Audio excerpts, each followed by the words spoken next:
नमस्कार दोस्तों, आप सुन रहे हैं आज की सबसे बड़ी और अहम खबरें, क्योंकि इसमें किसानों से जुड़ी कई बड़ी रिपोर्ट सामने आई है। कभी खेतों से जुड़ी चुनौतियां तो कभी राहत की उम्मीदें, सब कुछ विस्तार से बताने वाले हैं। इसके अलावा एटीएस की बड़ी कार्रवाई, बाढ़ का खतरा, शिक्षा विभाग के नए फैसले और राजनीति से जुड़ी हलचल भी आपके साथ साझा करेंगे। तो दोस्तों, एक भी खबर मिस मत करिएगा, वीडियो में लास्ट तक बने रहिए। तो चलिए शुरू करते हैं। भारत और रूस के बीच रिश्तों पर नई बातचीत हुई। विदेश मंत्री एस जयशंकर ने अपनी रूसी समकक्ष सर्गेई लावरोव से मुलाकात की। इस बैठक में राजनीतिक, व्यापारिक और रणनीतिक मुद्दों पर चर्चा हुई। जयशंकर ने कहा कि दोनों देशों के बीच विज्ञान, रक्षा और निवेश को लेकर नए अवसर तलाशे जा रहे हैं। उन्होंने इस बात पर जोर दिया कि लोगों से लोगों का जुड़ाव मजबूत होना चाहिए। जयशंकर ने याद दिलाया कि पिछले साल दोनों देशों के नेता कजान से मिले थे। अब साल के अंत में होने वाले वार्षिक शिखर सम्मेलन की तैयारी हो रही है। उनका कहना है कि भारत और रूस की विशेष साझेदारी हमेशा आगे बढ़ती रहेगी। वही अमेरिकी टैरिफ पर सवाल उठने पर जयशंकर ने साफ कहा कि भारत सबसे बड़ा खरीदार नहीं बल्कि स्थिरता लाने वाला देश है। उन्होंने ये भी जोड़ा कि भारत अमेरिका से भी लगातार ज्यादा तेल खरीद रहा है। जयशंकर ने कहा कि हम उस तर्क से हैरान हैं जो बार बार भारत पर सवाल उठाता है। उत्तर प्रदेश के गोंडा जिले से चौंकाने वाली घटना सामने आई। यहाँ एक महिला अपनी ननद को धोखा देते हुए प्रेमी संग रंगे हाथ पकड़ी गई। रात के समय महिला कमरे में अपने प्रेमी के साथ थी। अचानक ननद पहुंची, दोनों को आपत्तिजनक हालत में देख लिया। ये देखकर प्रेमी बुरी तरह भड़क गया और उसने ननद की पिटाई कर दी। यही नहीं, अब उसने गुस्से में ननद को दांत से काटकर घायल भी कर दिया। घटना के बाद प्रेमी और महिला दोनों मौके से भाग निकले। पुलिस ने नाबालिग पीड़िता की शिकायत पर मामला दर्ज कर लिया। बताया जा रहा है कि महिला का अपने पति के सालों से प्रेम प्रसंग चल रहा था। अक्सर दोनों चोरी छिपे मिलते रहते थे। इस बार ननद ने उन्हें पकड़ लिया। पुलिस ने मामला दर्ज कर जांच शुरू कर दी है। ननद के शरीर पर चोट के निशान भी मिले। फिलहाल आरोपी और महिला दोनों फरार बताए जा रहे हैं। उत्तर प्रदेश की राजनीति में फिर से संग्राम छिड़ गया। समाजवादी पार्टी और चुनाव आयोग आमने सामने खड़े दिखाई दे रहे हैं। सपा का आरोप है कि पिछले विधानसभा चुनाव में 18,000 वोट गलत तरीके से काटे गए। पार्टी का दावा है कि इसके खिलाफ उनके शपथ पत्र दिए थे, लेकिन चुनाव आयोग ने कहा कि कोई एफिडेविट नहीं मिला। अब हालात बदलते दिख रहे हैं, क्योंकि जिला अधिकारियों से जवाब मिलने लगा। पिछले 2 दिनों में 14 जिलों से सपा का पत्र मिला। इस बार अखिलेश यादव ने कहा कि अगर डीएम जवाब दे रहे हैं तो चुनाव आयोग ने गलत कहा। उन्होंने सवाल उठाए कि झूठ कौन बोल रहा है, आयोग या जिला अधिकारी।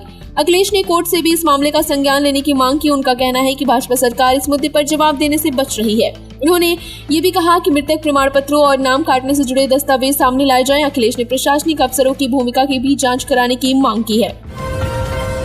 नंबर 4, बहराइच जिले से रोंगटे खड़े कर देने वाला सच सामने आया। यहाँ एक व्यक्ति ने अपनी पत्नी और 3 बेटियों की हत्या कर दी। वारदात की वजह कुछ जमीन और पुराने राज बताए जा रहे हैं। पुलिस की जांच में सामने आया कि आरोपी ने 2018 में अपनी भाई की हत्या कार्रवाई थी। उस हत्याकांड की गवाही उसकी भाभी थी। जेल से बाहर आने के बाद आरोपी ने भाभी को पत्नी बना लिया। दोनों के बीच रिश्ते से 2 बेटियां भी पैदा हुई, लेकिन पत्नी उस हत्याकांड में गवाही देने से पीछे हटना नहीं चाहती थी। इसी डर से आरोपी ने पत्नी और तीनों बेटियों को शारदा नदी में फेंककर मौत के घाट उतार दिया। घटना का खुलासा होने पर आरोपी को गिरफ्तार कर लिया गया। पूछताछ में उसने अपराध कबूल भी कर लिया। पुलिस का कहना है कि आरोपी लंबे समय से पत्नी पर दबाव बना रहा था, लेकिन जब पत्नी तैयार नहीं हुई तो उसने निर्ममता से सारी हदें पार कर दी।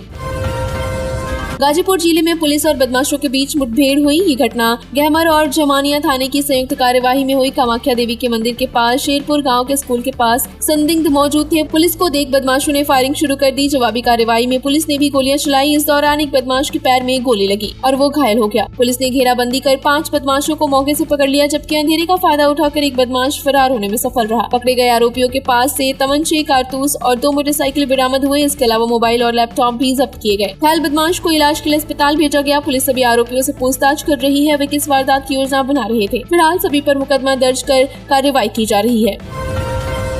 गाजीपुर में राशन कार्ड की ई-केवाईसी कराने का अंतिम तारीख 31 अगस्त तय की गई। इसके बाद सितंबर में 3 माह तक राशन रोका जाएगा। अगर 3 माह तक ई-केवाईसी नहीं कराई गई तो नाम राशन कार्ड से हटा दिया जाएगा। यह आदेश आयुक्त भूपेंद्र एस चौधरी ने 20 अगस्त को सभी जिलों को भेजा था। 0 से 5 साल के यूनिट वालों को छूट मिलेगी। जिले में अब तक 87% ई-केवाईसी पूरा हो चुका। सितंबर का राशन वितरण नई यूनिट आधार पर होगा। अंत्योदय कार्ड धारकों के लिए राशन मिलेगा और बाकी यूनिट का ई-केवाईसी अनिवार्य होगा। जिले में 57,537 अंत्योदय कार्ड व 5.82 लाख पात्र गृहस्थी कार्ड धारक हैं। अभी 8.38 लाख यूनिट की ई-केवाईसी बाकी है। बाहर रह रहे लाभार्थी भी दुकान पर ई-केवाईसी करा सकते हैं।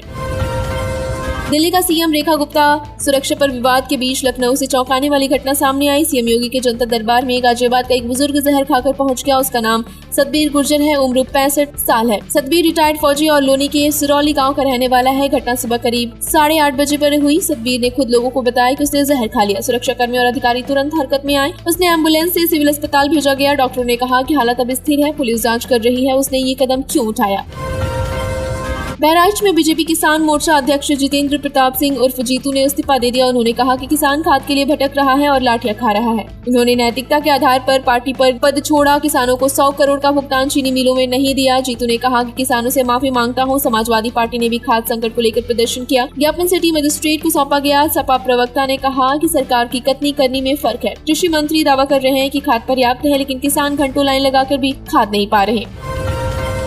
सीएम योगी आदित्यनाथ पर आधारित film Ajay the untold story of Yogi पर विवाद कोर्ट पहुंच गया। बॉम्बे हाईकोर्ट ने खुद फिल्म देखने का फैसला किया। सेंसर बोर्ड ने बिना ठोस कारण फिल्म को सर्टिफिकेट देने से मना कर दिया। पहले एग्जामिनेशन कमेटी और फिर रिवाइजनिंग कमेटी ने 29 से 21 कारण गिनाए। निर्माताओं ने कहा कि ये साधारण डायलॉग है जो लोग रोज इस्तेमाल करते हैं। हाईकोर्ट अब फिल्म देखकर सोमवार को आदेश देगा। फिल्म के अभिनेता अजय मेंगी ने कहा कि फिल्म राजनीति से जुड़ी नहीं है। इसमें दिखाया गया है कि एक बच्चा गाँव से उठकर मठ तक कैसे पहुंचा और अच्छे काम करता है।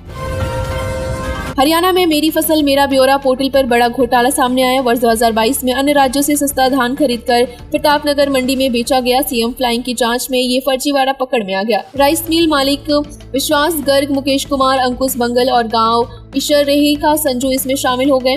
आरोप है कि बिना जमीन वाले लोगों के नाम पर फर्जी पंजीकरण किया गया। असल किसानों की सहमति के बिना राजस्व रिकॉर्ड दिखाया गया। मंडी में धन एमएसपी पर बेचा गया, मिलिंग को भेजा गया। इससे सरकार को बड़ा राजस्व नुकसान हुआ। बैंक खातों में पैसों का लेन देन भी पकड़ा गया। एटीएस की टीम ने बड़े अभियान में फर्जी पहचान पत्र बनाने वाले नेटवर्क का भांडाफोड़ किया। कई जिलों में एक साथ छापेमारी करते हुए 6 लोगों को हिरासत में लिया गया। पकड़े गए सभी आरोपी अलग अलग जगहों के रहने वाले बताए जा रहे हैं, जिसमें आजमगढ़, मऊ, गाजियाबाद, औरैया और गोरखपुर शामिल है। टीम को उनके पास के नकली आधार कार्ड और उससे जुड़ी कई सामग्री मिली। आरोप है कि ये लोग बांग्लादेशी और रोहिंग्या नागरिकों के लिए जाली पहचान पत्र बना रहे थे।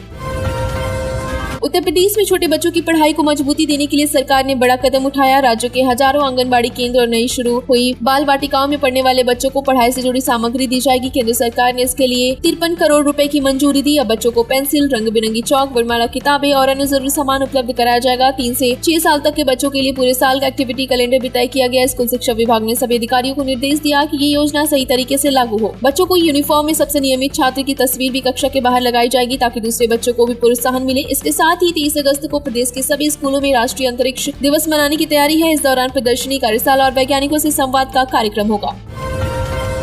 मथुरा में यमुना का पानी लगातार बढ़ रहा है और खतरे का निशान छूने के करीब पहुंच गया है। हालात ऐसे हैं कि अगले 24 घंटे में अगर जलस्तर नहीं घटा तो कई गांव बाढ़ की चपेट में आ जाएंगे। फिलहाल दर्जनों गांव की सड़कें डूब चुकी हैं और लोग नाव और पैदल रास्ते से बाहर निकलने को मजबूर हैं। कई नेताओं और अधिकारियों ने मौके पर जाकर हालात की जायजा लिया और राहत सामग्री बांटी। वृंदावन का परिक्रमा मार्ग पूरी तरह पानी में डूब चुका है। शहर की कई कॉलोनियों और मोहल्लों में भी पानी भर आया। लोगों को सुरक्षित स्थानों पर ले जाया जा रहा है और पुलिस ने यमुना में नाव चलाने पर पूरी तरह रोक लगा दी है।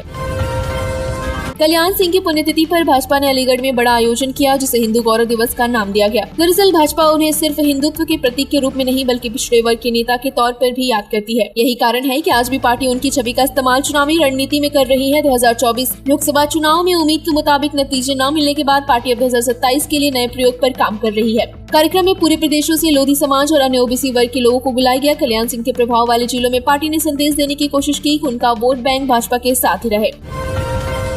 कुशीनगर के खड्डा इलाके में वन विभाग की टीम ने बड़ी कार्रवाई करते हुए तस्करी की लकड़ी बरामद की। नदी में 46 बोटा खैरा की लकड़ी मिली, जिसे रस्सी से बांधकर छिपाया गया। अधिकारियों के मुताबिक इसकी कीमत करीब 50 लाख रुपए से ज्यादा है। शक है कि ये लकड़ी पास के महाराजगंज जिले के जंगलों से काट कर लाई गई थी। इसे नदी के रास्ते से आगे भेजने की तैयारी थी। फिलहाल अज्ञात तस्करों के खिलाफ मामला दर्ज कर लिया गया। जांच एजेंसियां अब ये पता लगाने में जुटी है किस काम में कौन कौन शामिल था। बरामदगी के बाद वन विभाग की टीम ने इलाके की निगरानी और तेज कर दी है।